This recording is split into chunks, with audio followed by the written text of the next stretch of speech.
Asalaamu calaykum asxaabta igu xiran wayna islaamay soo dhawaada ayaan leeyahay meel kasta dunida dacaladeeda aad ku joogtaan asxaabta hawada aan ku walaalowno waxayna leeyahay soo dhawaada gacmo furan ku soo dhawaada mar labaad iyo mar saddexaadba maasha Allah maanta waxayni wadaa arrin yar aad ka heli doontaan gabar yar oo 10 jir ah iyo waalidiinteed gabadhaas yarta ah waxay xifdisaneed quraanka kariimka ah quraanka ayay xifdisaneed tawjiidkan way xifdisaneed ayadana sida tawjiidkan way ku darsatay quraankan way xifdisaneed gabadhaas yarta ah waalidiinteed ayay la nooleed waalidiinteed waxay ahaayeen dhaqaatiir waxayna u soo guureen Sacuudi Carabiya siday u helaan nolol wanaagsan gabadhii yareed waxaa lagu magacaabi jiray Baara magaceeda Baara ayuu ahaay waa gabar yar oo caqli badneed da'deedana 10 sano ayay jirtay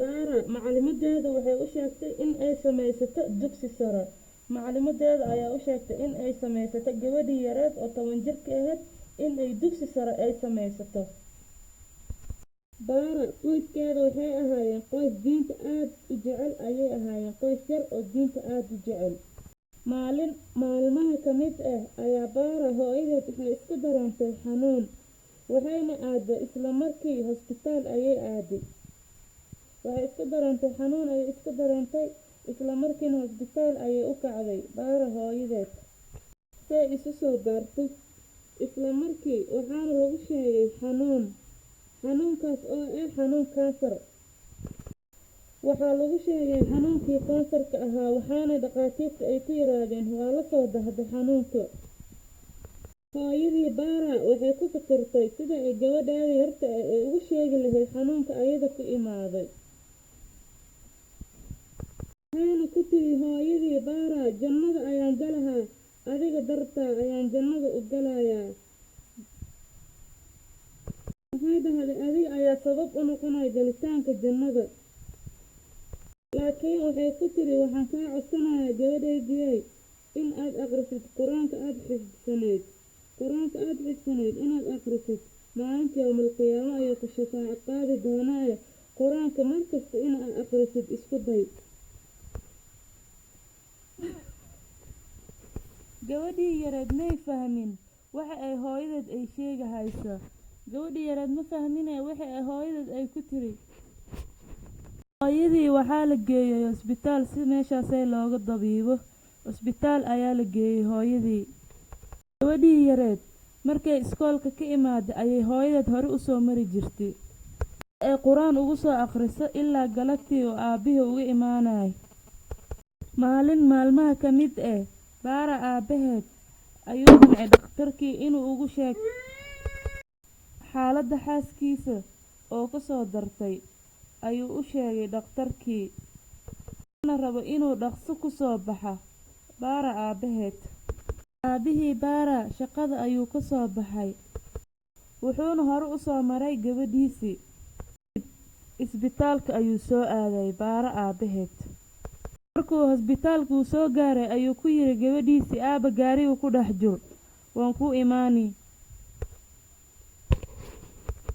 aabihii oo walwalsan oo ilmeynahay xaaskiisa ku soo kordhantay ayaa wadada asagoo xoog u socda gaari xooli u socda ayaa wadada ku dardaray meesha ayuu aabihii ku naf waayay waliba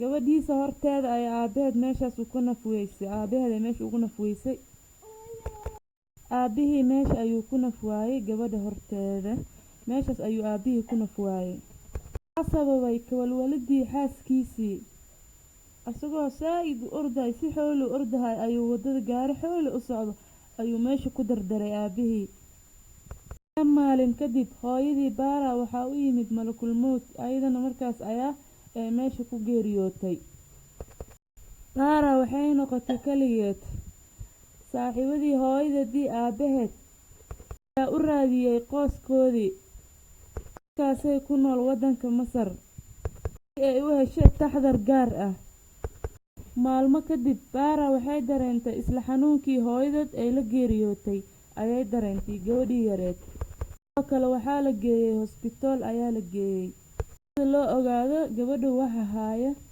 xanuunka haayo sida loo ogaado isbitaal ayaa la geeyey gabadhii yareed. Markiiba waxaa la ogaaday gabadhii yartaheed inuu haayo xanuunka kansarka ah. Waxaa taasba kasii darneed markii ay tiri gabadhii yareed alxamdulillaah. Sidii hadda ayaan la kulmayaa waalidiintayda. Saaxiibadii family ku hareereysnaa ayaa yaabay. La yaabeen hadalkaasi oo gabadha yarta ay tiri ayay la yaabeen family iyo saaxiibadii meesha oo oo imaadeen. Saaxiibadii family ku hareereysnaayeen dhan way yaabeen hadalka yar oo gabadha ay tiri. Gabadha yarta hadalka ay tiri ayay la yaabeen. Marba markii xigaba ma moodaysid qof xanuunsan, degnaan iyo farxad ayaa ka muuqata gabadhii yareed oo xanuunsaneed. Waxaan maqlay nin Sacuudiyaan ah oo lacag leh wuxuuna isku dayay inuu caawiyo, wuxuuna u sii diray dalka Ingiriiska la tacaalo xaalkeeda caafimaad. Kansarkii ayaa gabadha jirkeeda dhan saameyn yeelay ilaa uu ka gaaro maskaxda. Marba markii ka dambeysa waxaa laga dareemaa farxad iyo degnaan ayaana kasii muuqanaysa aana laga dareemaa. Dhaqaatiirkii oo meesha ku dabiibaysay ayaa go'aansaday in ay ku sameeyaan qaliin dhinaca maskaxda ah. Isla qaliinkii gudihiisii gabadhii yareed kooma ayay ku gashay. Aysan koomadii ay gelin ayaa ka codsaday kanal islaami ah xiriir ay la sameeyaan. Waxay ka codsadeen in Qur'aanka Kariimka oo codkeeda aad ugu macaanay ee Qur'aankana ay gabadha yarta ay xifdisaneed tawjiidkana ay ku darsatay ayay ka codsadeen in ay u akhriso Qur'aan suuratu Saafaat. Baaro iyo waalidkeed waxaa Ilaahay ugu baryayaa inuu riyadeeda gabadhaas yarta u rumeeyo, Ilaahay jannatul firdaws ku kulmiyo ayada iyo waalidiinteed. Asxaabtayda ugu xiran maxaa ka faa'iideen qisadaas cajiibka ah oo qiso oo la magac baxday oohinta qalbi-jabka badnaa ayay la magac baxday qisadaasay. Waa qiso cajiib oo xanuun badan iyo labadaada waalid adduunka ha kaaga tagaan adna ka daba tag. Waa qiso xanuun badan oo aad u xanuun badan.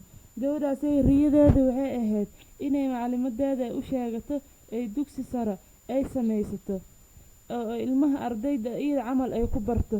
Riyadeedii may rumoobin. Waalidkeed hooyadeed ayaa xanuunsatay. Aabihii walwalkii hooyadii daraadeed ayuu wadada si xooli u marayay gaari meeshuu ku dardaray.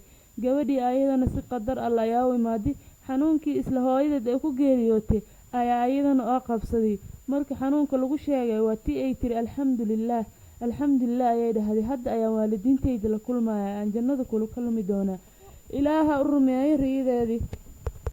Asxaabtayda ugu xiran waxaan rajeynayaa in ay iga faa'iidi doontaan, aan kala faa'iidi doono. Asxaabtiin u sii share gareey si asxaab fara badan ay u aragto muuqaalkan, asxaab fara badan u arko. Share ku qabta, like-tana noo saar. Like muhiimadu waxaa waaye inuu muuqaalkan meel badan u gaaro. Waxaan idin rajeynayaa caafimaad iyo bashbash iyo barwaaqo. Soona dhawaada ayaan leeyahay.